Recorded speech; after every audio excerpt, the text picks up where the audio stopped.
There are people here in the rural South who've been forgotten about, and they don't feel like their voices are important in the narratives of the larger part of this nation.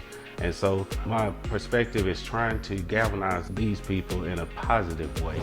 I'm Barnard Sims, the author of The Southern Awakening, A Black Man's Guide to Liberating the Rural South.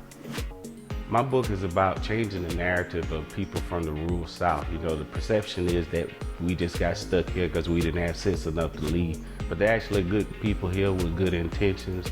And it's trying to change the narrative of the perception of that and let people hear our stories so they can see the value in us as human beings. What inspired me to write the book? I couldn't work because of the pandemic.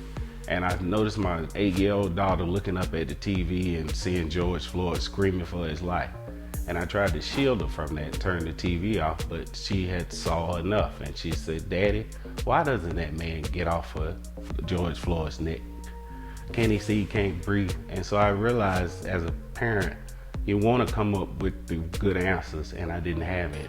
And so I started writing to try to search my soul to try to find the right answers to provide for. I write from the perspective of Barnard the Barber because in African culture, the wisest people in the village are usually the ones who spend the most time listening to the wisdom of the elders.